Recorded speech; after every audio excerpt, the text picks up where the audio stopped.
बिस्मिल्लाहिर्रहमानिर्रहीम। Dear students, आज हम पढ़ेंगे इफेक्टिव टीचिंग। इफेक्टिव टीचिंग को अगर देखा जाए तो इफेक्टिव टीचिंग का मतलब ये है कि मौसर तदरीस, ऐसी टीचिंग जिसमें उसके जो ऑब्जेक्टिव्स हैं उनको बासानी अचीव किया जा सके। जिस मकसद के लिए टीचिंग की जा रही हो वो मकसद बासानी हासिल किए जा सकें, जिसमें स्टूडेंट्स और टीचर के रिलेशन अच्छे हों और लर्निंग बेहतर अंदाज में हो, टीचिंग बेहतर अंदाज में हो। इसको अगर मैं आसान अल्फाज में एक्सप्लेन करूं तो वो ये है कि ऐसी टीचिंग जिसमें टीचिंग लर्निंग प्रोसेस एक स्मूथली तरीके से वो रन करे, उसको हम कहेंगे इफेक्टिव टीचिंग। इफेक्टिव टीचिंग की एक डेफिनेशन मैंने यहाँ नोट की डॉक्टर कैथी मैकनाइट की। इनके मुताबिक effective teaching involves a relationship in order for students to focus their cognitive resources on learning, they have to feel safe and supported। इसमें teacher का काम ये है कि टीचर स्टूडेंट्स के साथ उसके रिलेशन इस तरह के हों ताकि टीचिंग लर्निंग प्रोसेस को इम्प्रूव किया जा सके। और टीचर वो क्या करे, टीचर स्टूडेंट्स की कॉग्निटिव और जो मेंटल उनके रिसोर्सेज हैं उनको बाहर लाने की कोशिश करें ताकि स्टूडेंट्स अपने आप को सेफ एंड सपोर्टेड फील करें। ये टीचिंग लर्निंग की डेफिनेशन डॉक्टर कैथी मैकनाइट की थी। आज हम इस टॉपिक में हम क्या क्या डिस्कस करेंगे। हम सबसे पहले डिस्कस करेंगे कि एस्पेक्ट्स क्या हैं इफेक्टिव टीचिंग की, और उसके बाद अप्रोचेस कौन सी हैं, फिर हम फैक्टर्स देखेंगे इसके फैक्टर्स कौन से हैं, और लास्ट पे हम देखेंगे कि इसकी खसूसियात कौन कौन सी हैं, कैरेक्टरिस्टिक्स ऑफ इफेक्टिव टीचिंग क्या है। अब हम देखते हैं aspects of effective teaching. Aspects teacher class में आते ही ये बताए कि आज हमारे ऑब्जेक्टिव्स कौन से हैं, हमारे पढ़ने का मकसद क्या है, हमारा टॉपिक क्या है, वो क्लियरली मेंशन कर दे क्लास में आते ही। स्टूडेंट्स की जो लर्निंग की प्यास है उसको बुझाए ताकि वो इजीली क्वेश्चन आंसर कर सकें। उसमें क्या क्या हो, उसमें यह है कि इफेक्टिवली मैनेजिंग क्लास को बड़े अच्छे अंदाज में वो मैनेज करे, उसको कंट्रोल करे, उसमें हर तरह से वो उसकी मैनेजिंग, उसमें सीटिंग अरेंजमेंट्स, उसमें जो तमाम चीज़ें हैं स्टूडेंट्स की उसके ऊपर वो नज़र रखे। Starting each class with a clear objectives, जो भी वो क्लास स्टार्ट करता है तो उसके वो ऑब्जेक्टिव्स जो हैं उनके साथ वो स्टार्ट करें, उनको मेंशन करें कि हमारे ऑब्जेक्टिव्स कौन कौन से हैं। Engaging students with question and answer, students को क्वेश्चन और आंसर के जरिए उसको इंगेज करे। Diagnosing common students error, students की जो छोटी छोटी मिस्टेक्स हैं, छोटे छोटे एरर्स हैं, उनको वो डायग्नोज करे, उनमें वो उसको मैयर करे, उनको असेस करे, वो मुख्तलिफ तरीके से उनको जज करे। उसके बाद systematically mayor and observe the students को एक जो स्टैंडर्ड्स हैं उसके मुताबिक वो क्या करे, उनकी मैयरमेंट करे, उनकी वो डेली असेसमेंट करे, उसकी एवल्यूशन करे। वो तमाम चीज़ें क्या वो इफेक्टिव टीचिंग के एस्पेक्ट्स में आती हैं कि वो किस किस तरह ये काम करेगा। इसके बाद हम देखते हैं कि अप्रोचेस टू इफेक्टिव टीचिंग क्या है। इसमें है style view, outcome approach, inquiry approach. Style view में क्या है कि इफेक्टिव टीचर क्या करता है, अपना लेसन प्रॉपर तरीके से वो डिस्प्ले करता है और प्रोफेशनल अंदाज में बताता है कि आज हम क्या पढ़ने जा रहे हैं, हमने आज क्या पढ़ना है। और इफेक्टिव टीचर ये करते हैं कि बहुत कम वक्त में स्टूडेंट्स का बहुत कम वक्त लेते हैं और शॉर्ट टाइम में बहुत सारा मटेरियल लर्न करवा देते हैं और बड़े इफेक्टिव अंदाज में वो अपना नॉलेज स्टूडेंट्स तक मुंतकिल करते हैं। इसके बाद है outcome approach.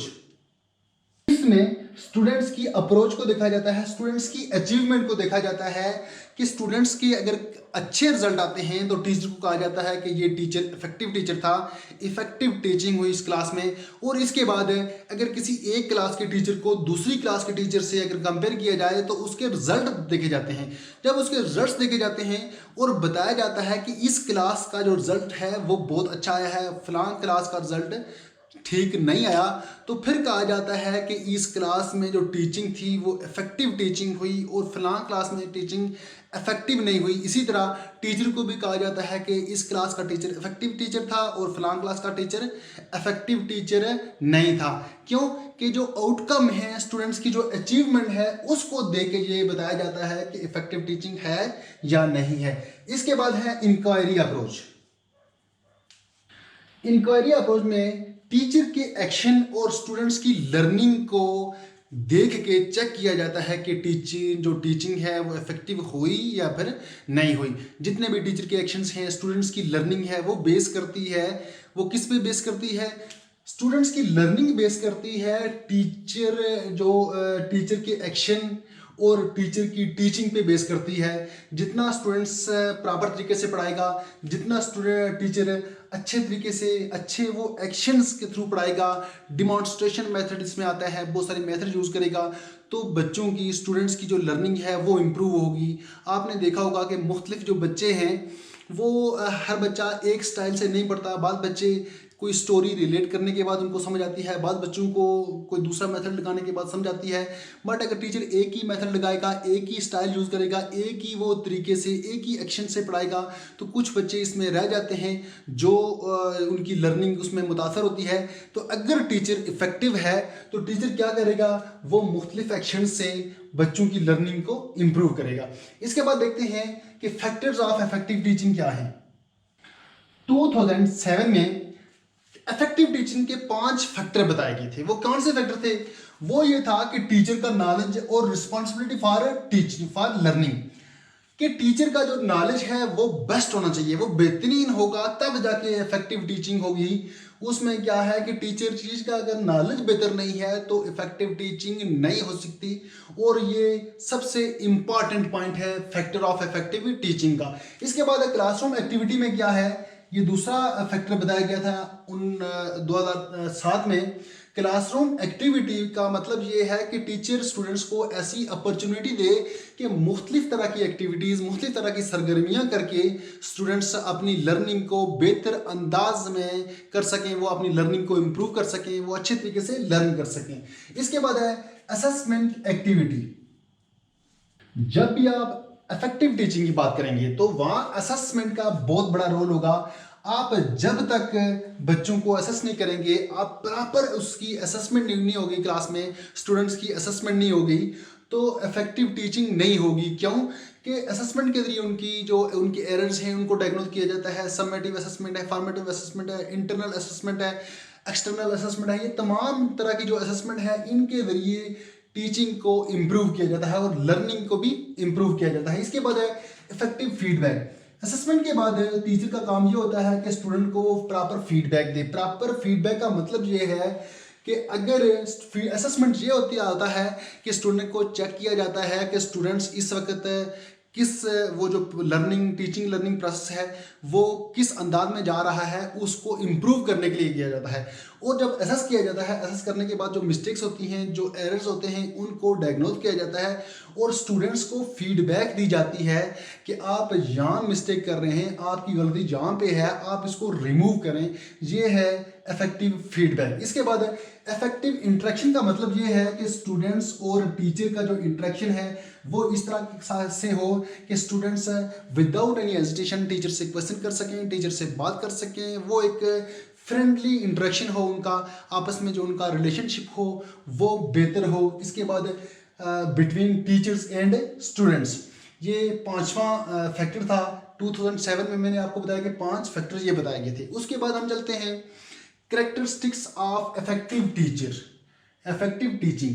Characteristics of effective teaching क्या है कि फेयरनेस हो, टीचर जो है वो फेयर हो, वो हर तरह से स्टूडेंट्स के साथ फेयर हो, अपनी क्लास के साथ फेयर हो, टीचिंग के साथ फेयर हो। उसके बाद उसका एटीट्यूड पॉजिटिव हो, वो हर तरह से उसका जो एटीट्यूड है स्टूडेंट्स के साथ है वो अच्छा रवैया हो। उसके बाद प्रिपेयर्डनेस हो, उसमें वो तैयारी करके वो आए। वो उसके बाद पर्सनल टच हो, टीचर का पर्सनल टच का मतलब ये है कि टीचर हर एक स्टूडेंट के पास जाए, उससे पूछे कि आपको इसकी समझ आई या नहीं आई, आपको कोई प्रॉब्लम है या नहीं आई। वो हर एक से के साथ इंटरेक्शन उसकी इस तरह से हो ताकि हर एक स्टूडेंट वो इजीली क्वेश्चन कर सके। आपने देखा होगा कि क्लास में बहुत सारे बच्चे ऐसे भी होते हैं जो इजीली क्वेश्चन नहीं कर सकते, वो उनमें हेजिटेशन होती है, वो थोड़ा सा हेजिटेट होते हैं वो क्वेश्चन करते हुए। तो टीचर का काम ये है कि उनकी जो हेजिटेशन है उसको ख़त्म करने के लिए उनको पर्सनल टच दे।